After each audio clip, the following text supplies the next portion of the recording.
শরণাগত ভজনব্রত চিরপালন চরণম সুকৃতালয় সরলাশয় সুজনাখিল বরণম সুকৃতালয় সরলাশয় সুজনাখিল বরণম হরিসাধন কৃতবাধন জনশাসন কলনম হরিসাধন কৃতবাধন জনশাসন কলনম সচরাচর করুণাকর নিখিলাশিব দলনম সচরাচর করুণাকর নিখিলাশিব দলনম শুভদোদয় দিবসে বৃষ রবিজানিজ দয়িতম শুভদোদয় দিবসে বৃষ রবিজানিজ দয়িতম প্রণমামি চ চরণান্তিক পরিচারক সহিতম প্রণমামি চ চরণান্তিক পরিচারক সহিতম।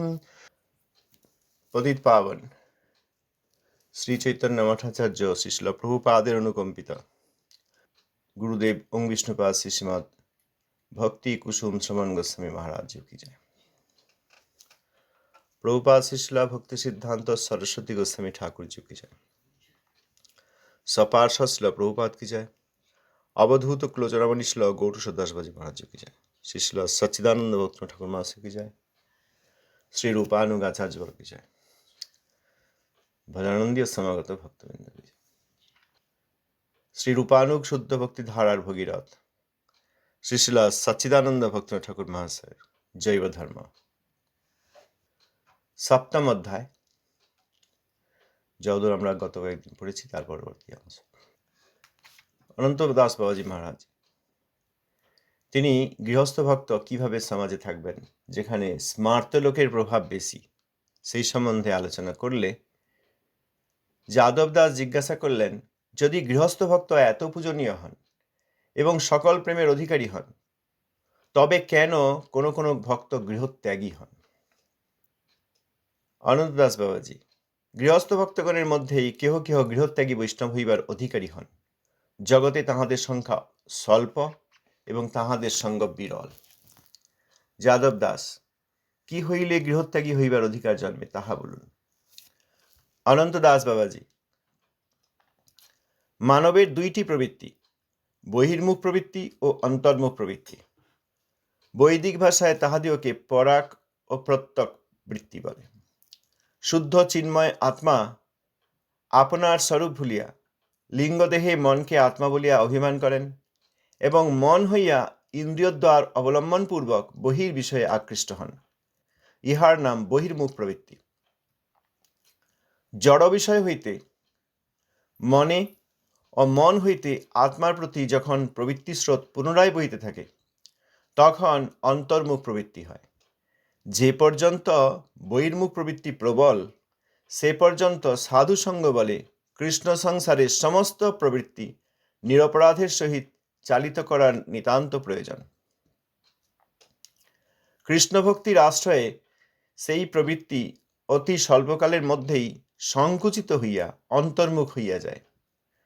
প্রবৃত্তি যখন পূর্ণরূপে অন্তর্মুখী হয় তখনই গৃহত্যাগের অধিকার জন্মে।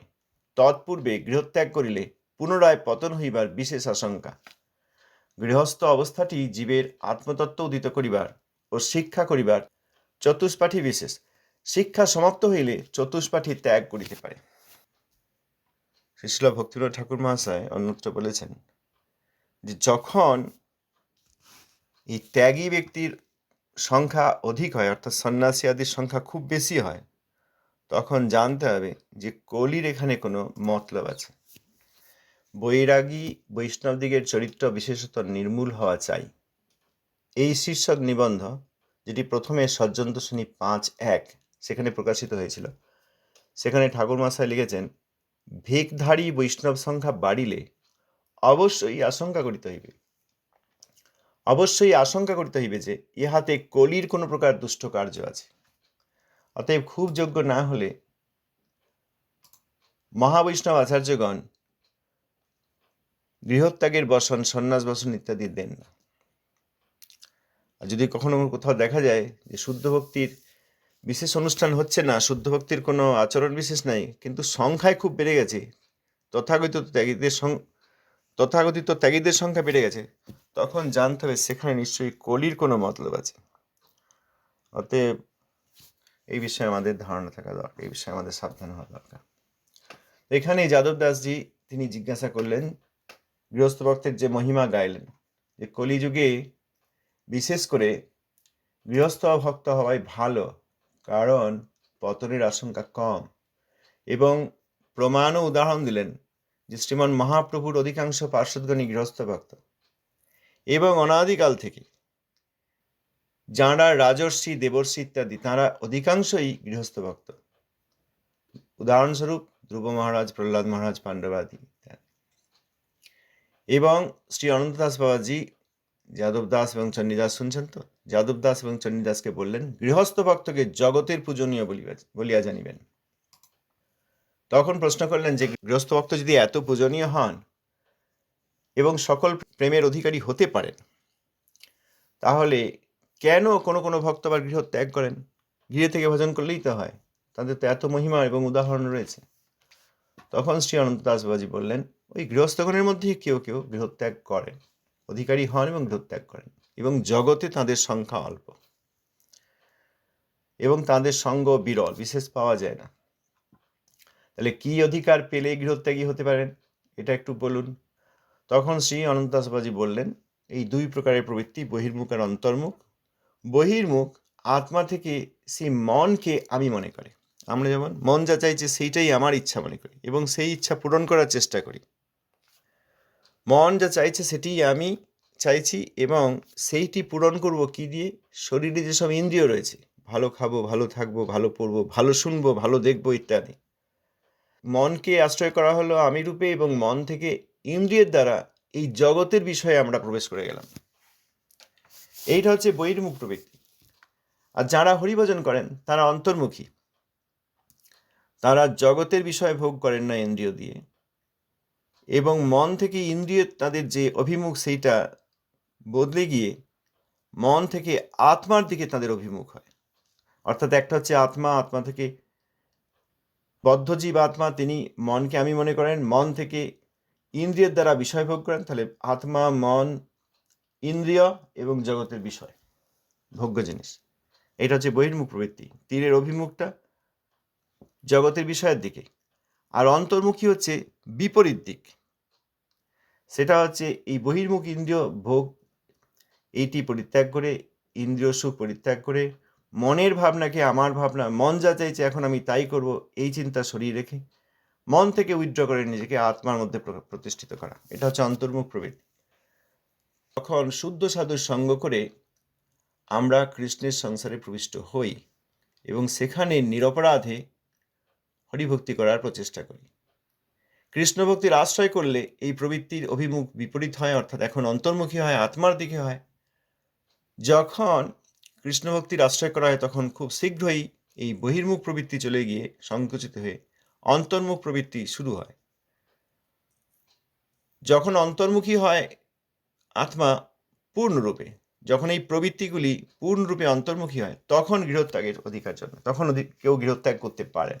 এই গৃহে অসুবিধা বা গৃহে অনেক দায়িত্ব, রেসপন্সিবিলিটি, অ্যাকাউন্টেবিলিটি, এগুলোর দরকার নেই, যাই মঠে বেশ ভালো থাকবো, এই বুদ্ধি করে যারা আসেন তাদের সব বেশিরভাগ পতন হয়, বেশিরভাগ। তবে সেখানে এসেও যদি কেউ শুদ্ধ সাধুর সঙ্গ করেন তাহলে অবশ্যই মঙ্গল হয়, কিন্তু সংখ্যাটা খুব কম। গৃহে থেকেই ভজন করে যখন পূর্ণরূপে অন্তর্মুখী হবেন প্রবৃত্তিগুলি, তখন গৃহত্যাগ করতে পারেন, তা না হলে পতন হওয়ার আশঙ্কা। এবং এই গৃহকে চতুষ্পাঠী বলেছেন। ছাত্ররা যেমন চতুষ্পাঠীতে পড়তে যান এবং সেখানে পড়াশোনা করে বিদ্যা আহরণ করেন, তারপর বিদ্যা আহরণ হয়ে গেলে, শিক্ষিত জ্ঞানী হয়ে গেলে, তখন আর চতুষ্পাঠী যাওয়ার প্রয়োজন হয় না। চতুষ্পাঠীতে তখন যাওয়ার আর প্রয়োজন হয় না, তখন তিনি চতুষ্পাঠী ত্যাগ করতে পারেন, অর্থাৎ আর যাওয়া না, আর প্রয়োজন নেই, শেখা যেটা ছিল সেটা হয়ে গেছে, এবং তিনি সেখান থেকে অবসর নিতে পারেন। এখানে বলেছেন শিক্ষা সমাপ্ত হইলে চতুষ্পাঠী ত্যাগ করিতে পারে। এই যে বলেছেন করিতে পারে, অবশ্যই ত্যাগ করিবে তা বলেননি। অর্থাৎ গৃহে থেকে যখন ভজন করছেন যদি ভজন পূর্ণ হয় বা ভজন করতে করতে যখন প্রবৃত্তিগুলি সম্পূর্ণরূপে অন্তর্মুখী হয়, তখন আর গৃহে থাকার তার দরকার নেই, তিনি ত্যাগ করতে পারেন, কিন্তু করতেই হবে সে কথা বলেননি। গৃহ যে ত্যাগ করতেই হবে প্রবৃত্তিগুলি অন্তর্মুখী হলে তা বলেননি, করতে পারেন। অর্থাৎ গৃহে ভজন করছেন এরকম ব্যক্তি, তিনি যখন ভজন সুখ পেয়েছেন তখন যে তাকে গৃহ ত্যাগ করে দিতেই হবে তা করেন, তিনি গৃহে থেকেই পরিপূর্ণরূপে ভজন করতে পারেন। অর্থাৎ উত্তম অধিকারী বৈষ্ণবও গৃহে থাকতে পারেন। সন্ন্যাসী অধিকার আছে এমন ব্যক্তিও গৃহে থাকতে পারেন। সন্ন্যাসী অধিকার হলেই যে পরিত্যাগ করতে হবে তারও কোনো কথা নেই। এই জন্য বলছেন শিক্ষা সমাপ্ত হইলে চতুষ্পাঠী ত্যাগ করিতে পারে, আবশ্যকতা নেই। এরপর যাদব দাস জিজ্ঞাসা করলেন, গৃহত্যাগী ভক্তের অধিকার লক্ষণ কি? শ্রী অনন্ত দাস বাবাজি, আদৌ শ্রীসঙ্গ স্পৃহা শূন্যতা, সর্বজীবে পূর্ণ দয়া, অর্থ ব্যবহারের তুচ্ছ জ্ঞান, কেবল গ্রাসাচ্ছাদন সংগ্রহের জন্য অভাবকালে যত্ন, কৃষ্ণে শুদ্ধারতি, বহির্মুখ সঙ্গে তুচ্ছ জ্ঞান, মান অপমানের সমবুদ্ধি, বৌহারম্ভে স্পৃহাশূন্যতা, জীবনে মরণে রাগদ্বেষ রাহিত্য, শাস্ত্রে তাহাদের লক্ষণ এইরূপ কহিয়াছেন। সর্বেষু সর্বভূতেষু যঃ পশ্যেদ ভগবৎ ভাব মাত্মনঃ, ভূতানি ভগবত্তাত্মন্যেষ ভাগবতোত্তমঃ। শ্রীমদ্ ভাগবত 11:2-43। মজ্জানন্যেন ভাবেন ভক্তিং কুর্বন্তি যে দৃঢ়ং, মৎকৃতে তক্তকর্মাণস্তক্ত স্বজনবান্ধবাঃ। শ্রীমদ্ ভাগবত 3:25-22। বিসৃজতি হৃদয়ং ন যস্য সাক্ষাৎধরি, রবসাভিঃ তো অপ্যঘৌঘ নাশঃ, প্রণয় রসনয়া ধৃতাঙ্ঘ্রি পদ্মঃ স ভবতি ভাগবত প্রধান উক্তঃ। শ্রীমদ্ ভাগবত 11:2-55। এই 3টি শ্লোকের অর্থ এখানে দিয়েছেন। যিনি ভাগবতোত্তম তিনি সর্বভূতে আত্মার আত্মারূপ ভগবান শ্রীকৃষ্ণচন্দ্রকেই দর্শন করেন। আত্মার আত্মাস্বরূপ শ্রীকৃষ্ণের সমস্ত ভূতকে দেখিতে পান। কপিলদেব সাধুর স্বরূপ লক্ষণ বলিতেছেন, সাধুগণ ব্রহ্মরুদ্র আদি অন্য দেবতার প্রতি আসক্ত না হইয়া একমাত্র আত্মার ভগবৎ স্বরূপে অনন্যভাবে দৃঢ় ভক্তি করিয়া থাকেন এবং আমার জন্য যাবতীয় বর্ণাশ্রম ধর্মের কর্ম এবং স্ত্রী পুত্র বন্ধু বান্ধব প্রভৃতি যাবতীয় বস্তু ত্যাগ করিয়া থাকেন। দ্বিতীয় শ্লোকে, অবশভাবে যে কোনো রূপে হোক নিরপরাধে যাহার নাম উচ্চারণ করিবা মাত্র জীবের নিখিল পাপ বিদূরিত হয়, সেই শ্রীহরির পাদ পদ্ম যিনি প্রেমডোরে হৃদয়ে বন্ধন করিয়া রাখিয়াছেন তিনি ভাগবত প্রধান বলিয়া উক্ত হন। আদৌ শ্রীসঙ্গ স্পৃহা শূন্যতা, যারা গৃহত্যাগী হবেন অর্থাৎ মঠ মন্দিরে ব্রহ্মচারী সন্ন্যাসী আদি, তাঁরা অবশ্যই স্ত্রীসঙ্গ স্পৃহা শূন্য। স্ত্রীসঙ্গ স্পৃহা মানে সবসময় আমরা যা মনে করি তা নয়। একটু স্ত্রীকে দেখবো, একটু শুনবো, একটু কণ্ঠস্বরটা শুনবো, বা একটু গিয়ে কথা বলবো, বা একটু সম্পর্ক রাখবো, এই সবই স্ত্রীসঙ্গ। এই স্পৃহা একদম থাকবে না তাদের।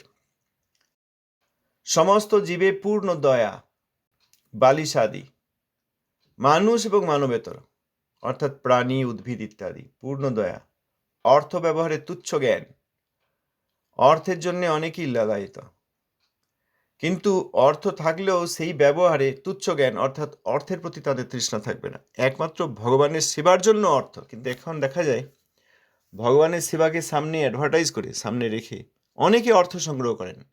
একটা ঘর হবে কি মন্দিরের কোনো অংশ হবে বা কিছু সংস্কার হবে, সেইটা দেখিয়ে বহু লোকের কাছ থেকে তার 10 গুণ 20 যা খরচ হবে তার 10-20 গুণ খরচ তুলে নিয়ে তারা সেগুলো আত্মস্থ করেন, নিজের নিজের অ্যাকাউন্টে রেখে দেন। কারণ বলা যায় না ভবিষ্যতে কী হয়, জীবনটা তো চালাতে হবে।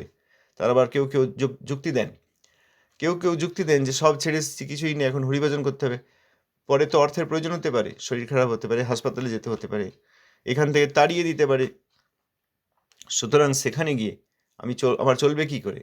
এই জন্য ভগবানের সেবা সামনে রেখে তারা অনেকেই অর্থাদি সংগ্রহ করেন। এখানে একদম বিপরীত বলেছেন, অর্থ ব্যবহারের তুচ্ছ জ্ঞান। তিনি কৃষ্ণইকে স্মরণ হবেন, ভগবান দেখবেন, এই রকম তার আত্মনিবেদন থাকবে। অতএব এই ধরনের ব্যক্তি যারা এসব করছেন তারা কিন্তু গৃহত্যাগী হওয়ার অধিকারী নন। কেবল গ্রাস আচ্ছাদন, গ্রাস অর্থাৎ প্রসাদ আদি, আচ্ছাদন অর্থাৎ বস্ত্র বা সামান্য তার ভজনের জন্য সামান্য কুটির, এইটা সংগ্রহের জন্য অভাবকালে যত্ন, যখন নেই তখন যত্ন। অভাবকালে যত্ন মানে এখন প্রসাদ পেতে হবে এবং এখন নেই, তখন তিনি মাধুকরী যেতে পারেন। একদম থাকার কোনো স্থান নেই, তখন একটা ছোট্ট ঘর করতে পারেন। বস্ত্রাদি পরার মতো নেই, তখন বস্ত্র সংগ্রহের চেষ্টা করতে পারেন। যখন অভাব, যখন সেটি নেই, বর্তমানে দেখা যায় সবই আছে, ভবিষ্যতে যাতে অসুবিধা না হয় বা যা আছে আরও যেন বেশি করে হয়, এই জন্য অনেকে সংগ্রহ করেন, ভিক্ষায় যান, অন্যান্য অজুহাত বা যুক্তি দেখিয়ে তারা অর্থাদি সংগ্রহ করেন। অনেকে তো ঘর বাড়িও করে নিচ্ছেন, সন্ন্যাসী কিন্তু 3 তলার দালান। তো অভাবকালে যত্ন নয় এগুলি। কৃষ্ণের শুদ্ধারতি, অর্থাৎ কৃষ্ণের প্রতি সম্বন্ধ জ্ঞান এবং শুদ্ধ ভক্তি। বহির্মুখ সঙ্গে তুচ্ছ জ্ঞান, মান অপমানের সমবুদ্ধি, এরম দেখা যাচ্ছে। মান অপমানের সমবুদ্ধি আমরা বুঝতে পারি। ওনাকে এই কথাটা বলবো, বাবরে এত বড় পদে বসে রয়েছেন, উনি রেগে যাবেন, হয়তো আমাকে আর কথা বলবেন না, হয়তো আমাকে আর মন্দিরেই আসতে দেবেন না, বা আমাকে শারীরিকভাবে নির্যাতনও করতে পারেন। কেন? মান অপমানে।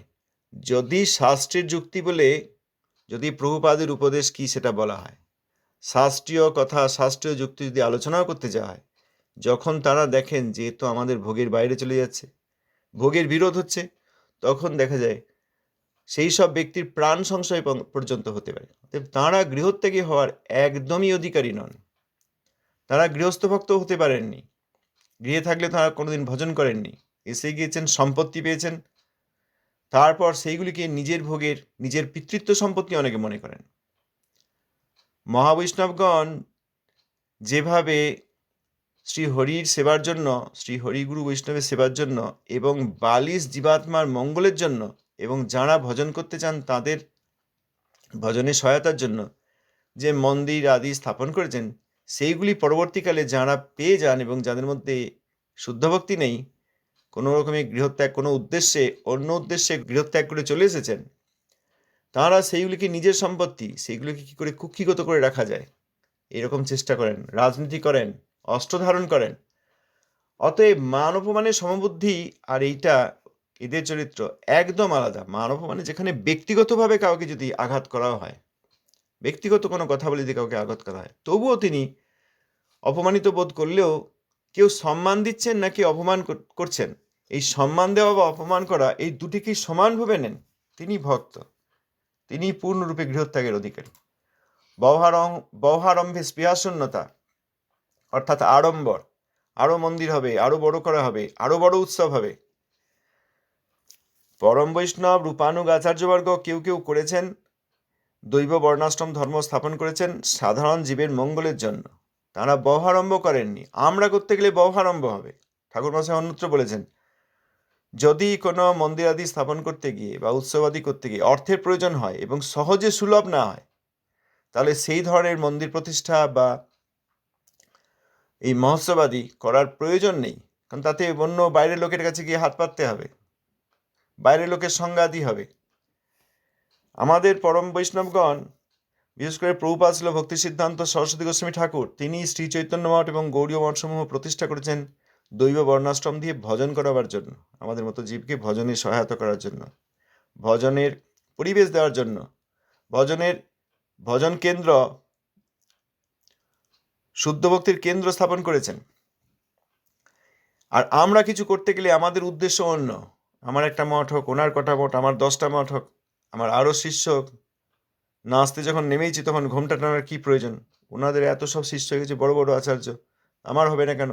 হতে গেলে এখানে আরও গেস্ট হাউস দরকার, আরও মন্দির দরকার, ওখানে অনেকগুলি লোক আছে, তাদেরকেও আত্মসাৎ করতে হবে। এই সব বহারম্ভ, এইগুলিতে স্পৃহা শূন্যতা করবেন না। শুধু না, কোনো ইন্টারেস্ট নেই, কোনো ইচ্ছা নেই।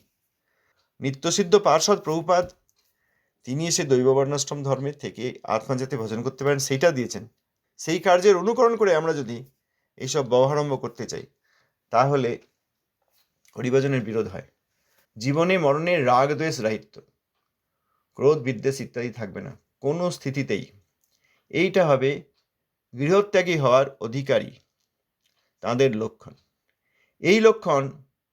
এই লক্ষণ সকল যে গৃহস্থ ভক্তের উপস্থিত হয়, তিনি আর কর্মক্ষম থাকেন না, সুতরাং তিনি গৃহত্যাগী হইয়া পড়েন। এরূপ নিরপেক্ষ ভক্ত বিরল। জন্মের মধ্যে যদি কখনো এরূপ একটি ভক্তের সঙ্গ হয়, তাহা হইলে সৌভাগ্য। এইসব লক্ষণ যার মধ্যে থাকবে, যে গৃহস্থ ভক্তের মধ্যে, তিনি গৃহত্যাগী হওয়ার অধিকারী। তাঁর আর কর্মে কোনো ইন্টারেস্ট থাকে না, তিনি আর কোনো প্রকার কর্ম করতে ভালোবাসেন না। তিনি সর্বদা সম্বন্ধ জ্ঞানের সঙ্গে অভিধেয়াত্মক নাম অনুশীলন করেন। তিনি গৃহত্যাগী হয়ে পড়েন বা গৃহত্যাগী হওয়ার যোগ্য। এই রকম নিরপেক্ষ ভক্ত বিরল। যে আগে বলেছেন না, নিরপেক্ষ ভক্ত আর গৃহস্থ ভক্ত। এই যে অন্যান্য জাতির ব্যক্তি, তাঁরা যদি পারমার্থিক ব্রাহ্মণ হন, অর্থাৎ বৈষ্ণবত্ব লাভ করেন, অর্থাৎ বৈষ্ণব হন, যতক্ষণ তাঁরা গৃহস্থ, তাঁরা ব্যবহারিক যেসব বিষয়ে শাস্ত্রে বলা আছে সেইগুলিকে স্বীকার করবেন, সেইগুলিকে অতিক্রম করবেন না। কারণ বর্ণাশ্রম পরিত্যাগ করলেই যে বৈষ্ণব হওয়া যায় তা নয়।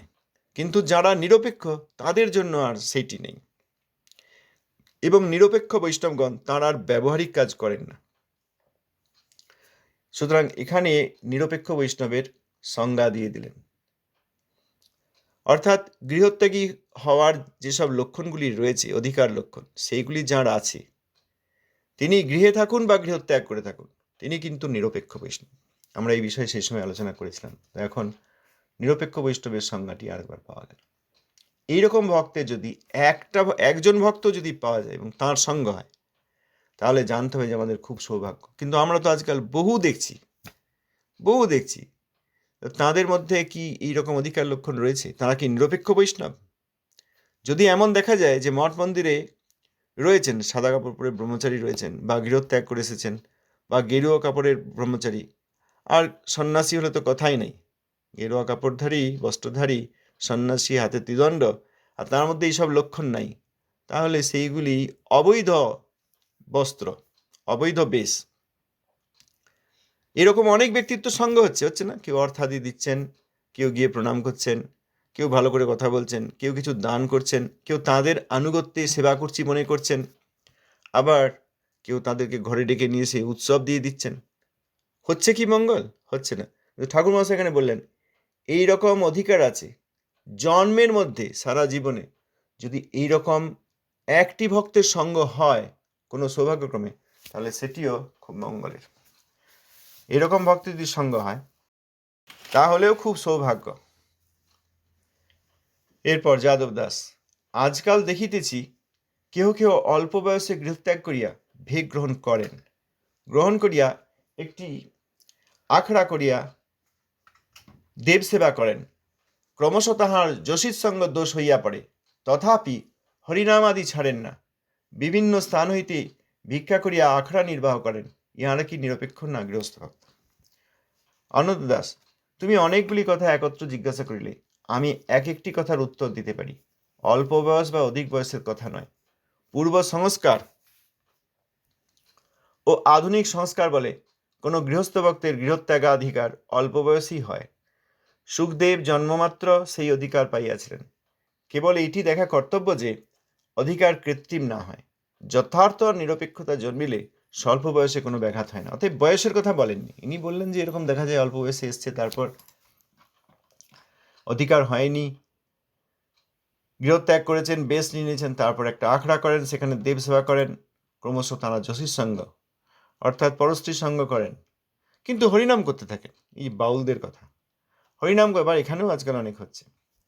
হরিনাম ছাড়েন না, বিভিন্ন স্থান থেকে ভিক্ষা করেন, আখড়া নির্বাহ করেন। এরা নিরপেক্ষ না গৃহস্থ? অনন্ত দাস বাবাজি বললেন, বয়সের কথা নয়, অল্প বয়সেও কেউ গৃহত্যাগীর অধিকারী হতে পারেন। এই পূর্ব সংস্কার, পূর্ব জন্মে যে সংস্কার, তার উপর নির্ভর করে। পূর্ব সংস্কার এবং বর্তমানে তিনি জীবনে যে সংস্কার লাভ করেছেন, আধুনিক সংস্কার লাভ করলে অল্প বয়সেও গৃহত্যাগী অধিকার হতে পারে। উদাহরণ দিলেন ছিল সুখদেব গোস্বামীপাদ, জন্ম থেকেই গৃহত্যাগী। ব্যাসদেব ডাকছেন পুত্র পুত্র বলে, তিনি সাড়াই দিলেন না, চলে যাচ্ছেন। তারপর শ্রী ব্যাসদেব শ্রীমদ্ ভাগবতের গান সেখানকার রাখাল বালকদের শেখালে, তাঁরা গাইলে, তখন তিনি আকর্ষিত হলেন, কারণ তিনি জ্ঞানী এবং মুক্ত ছিলেন। যাদব দাস, যথার্থ নিরপেক্ষতা ও কৃত্রিম নিরপেক্ষতা কিরূপ? অনন্ত দাস বাবাজি, যথার্থ নিরপেক্ষতা দৃঢ়, আর কোনো সময় ভঙ্গ হয় না। কৃত্রিম নিরপেক্ষতা প্রতিষ্ঠার আশা, ধূর্ততা ও স্বার্থ হইতে প্রকাশ পায়। নিরপেক্ষ গৃহত্যাগী ভক্তের সম্মান পাইব এই আশায় কৃত্রিম অধিকার কেউ কেউ প্রকাশ করেন, সেটা নিরর্থক ও অত্যন্ত অমঙ্গলজনক। গৃহত্যাগ করিবা মাত্র অধিকার লক্ষণ আদৃষ্ট হয় না, তখন দৌরাত্ম্য আসিয়া উপস্থিত হয়। বলছেন যে যথার্থ এটা বুঝবো কি করে, কোনটা যথার্থ নিরপেক্ষতা, অর্থাৎ এই অধিকার প্রকৃতরূপেই প্রাপ্ত হয়েছেন বা হননি, অর্থাৎ কৃত্রিম নিরপেক্ষতা, এটা বোঝার উপায় কি? তখন শ্রী অনন্ত দাস বাবাজি বললেন যে যথার্থ নিরপেক্ষতা সেটা দৃঢ় হবে, আর কোনো সময় কোনো পরিস্থিতি ভঙ্গ হবে না। কখনোই তিনি আর ওই স্ত্রীর সঙ্গে স্পৃহা বা যেগুলি বললেন আগে, দয়াহীনতা, অর্থের প্রতি লোভ এবং অধিক সঞ্চয় করার ইচ্ছা, গ্রাস এবং আচ্ছাদন, কৃষ্ণের শুদ্ধারতি হয়নি, এইসব হবে না। এগুলি দৃঢ়তা থাকবে সবসময়, তার এই অধিকার লক্ষণগুলি থাকবে, কোনো অবস্থাতেই সেগুলি নষ্ট হবে না। আর যদি কৃত্রিম হয়, প্রকৃতরূপে উদিত না হয়, কৃত্রিম হয়, তাহলে সেইগুলি নষ্ট হয়ে যাবে। সেই গৃহত্যাগের যে উদ্দেশ্য সেটি নষ্ট হয়ে যাবে। গৃহত্যাগ করে তারা থাকতে পারবে না। এসব দৌরাত্ম্য এসে উপস্থিত হবে। কীরকম? প্রতিষ্ঠার আশা থাকবে, যে সন্ন্যাস নিলে লোকে সম্মান করবে, প্রণাম করবে, যা বলবো শুনবে, অর্থাদি দেবে ইত্যাদি। ধূর্ততা, শঠতা, ওই কপটতা, বঞ্চনা ইত্যাদি, এইগুলি সব প্রকাশ পেয়ে যাবে। সন্ন্যাসীর সম্মান পাবো, অর্থাৎ নিরপেক্ষ গৃহত্যাগী ভক্তের সম্মান পাবো, সন্ন্যাসীর সম্মান পাবো, এই আশায় কৃত্রিম অধিকারে কেউ কেউ আসেন, কিন্তু তাদের ওই দৌরাত্ম্য এসে যায়। অমঙ্গলজনক এটি, দৌরাত্ম্য এসে যায়, এটি দৃঢ় হয় না। এইসব লোকে ভর্তিপূর্ণ হয়ে গেছে আজকাল সমাজ, ও তাদের বিশ্বাস করা যায় না। বাইরে সন্ন্যাসী অনেকে, আমরাও সব জানি, বাইরে কথা বলছি, এ করছি, সম্মান করছি, হ্যাঁ উনি সন্ন্যাসী, কিন্তু তাকে বিশ্বাস করি না, এটা অনেকে বুঝতে পারেন। কিন্তু আমাদের মধ্যে এই একটা ধারণা আছে, ও উনি বৈষ্ণব, উনি গৃহত্যাগী, উনি সন্ন্যাসী, অপরাধ হয়ে যাবে, এই একটা ভুল ধারণা আছে। এই করে বৈষ্ণব অবৈষ্ণব চিনতে পারি না, আর এইসব লোককে সম্মান করতে গিয়ে নিজে বিপদে পড়ি, এবং অবৈষ্ণবকে বৈষ্ণবের মর্যাদা দিয়ে বৈষ্ণব অপরাধ করে ফেলি। আজ এই পর্যন্ত। ধন্যবাদ, প্রণাম। কেউ কিছু বলতে চান এই সম্বন্ধে? ধন্যবাদ, প্রণাম। কলির ঝড়টা কি বলছেন? কলির ঝড় নয়, কলির কোনো প্রকার দুষ্ট কার্য আছে।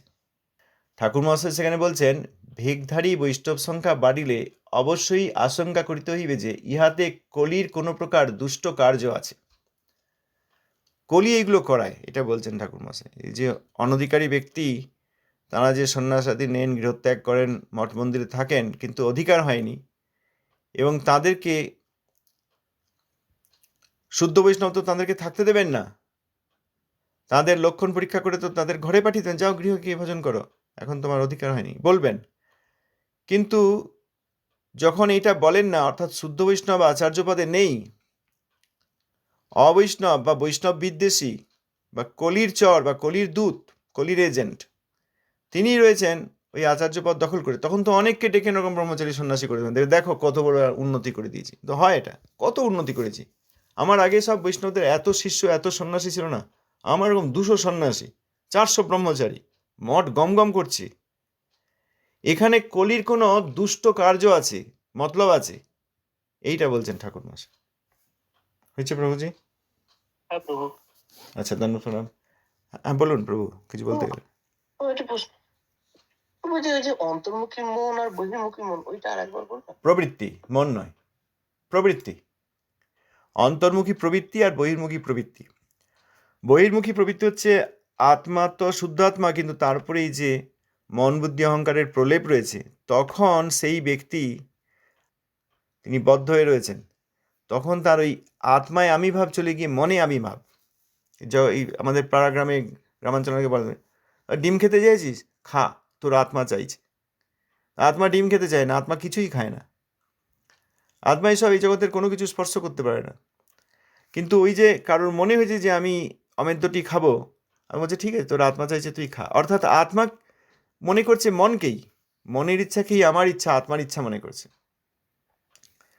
এবার মনের ইচ্ছা যে আমি বিষয় ভোগ করব, কি দিয়ে? ইন্দ্রিয় দিয়ে। যেমন মিষ্টি খাবো, মিষ্টি কি গায়ে ঘষবো? না, জিভে দেবো। মিষ্টি একটা স্বাদ, সেইটা জিভের দ্বারা নেব। তাহলে ইন্দ্রিয় জিভ, আর বিষয় হচ্ছে মিষ্টি স্বাদ। আবার গান শুনবো, অর্থাৎ কান দিয়ে শুনবো। দেখবো, চোখ দিয়ে দেখবো। তাহলে এইগুলি দেখার জিনিস, মানে একটা নদী বা পাহাড় পর্বত, খুব সুন্দর দৃশ্য, এটা আমরা ভোগ করবো কি দিয়ে? চোখ দিয়ে। অর্থাৎ চোখের দ্বারা সেই সব বস্তুর সঙ্গে আমরা যুক্ত হব, ভোগ করব। এই প্রবৃত্তিটা আত্মায় আমি বুদ্ধি চলে গিয়ে মনে আমি বুদ্ধি, মনের চাওয়াগুলি কি? আমার ইচ্ছা, এবং ইন্দ্রিয়ের দ্বারা ওই তাদের যে যে ইন্দ্রিয়, তাদের সেই সেই বিষয়গুলি আমি ভোগ করে নেব। এইটা হচ্ছে বহির্মুখ প্রবৃত্তি। অন্তর্মুখ প্রবৃত্তি উল্টো, সেটা হচ্ছে এই বিষয় থেকে উইথড্র করে নিয়ে, ইন্দ্রিয়ের দ্বারা বিষয় ভোগ না করে, মন যে চাইছে ইন্দ্রিয়ের দ্বারা বিষয় ভোগ করতে, সেখান থেকে মনের ইচ্ছাকে আমার ইচ্ছা নয় এটা বুঝতে পেরে, আত্মার ইচ্ছা, শ্রীহরির বিভিন্নাংশ, তিনি ভগবানের সেবা করবেন। এই বুদ্ধিতে আত্মস্থিত হওয়া, এটা হচ্ছে অন্তর্মুখী। আচ্ছা, তাহলে আজ এই পর্যন্ত। ধন্যবাদ, প্রণাম। আবার আগামীকাল আমরা এই অংশ করতে থাকবো। জয় প্রভুপাদ।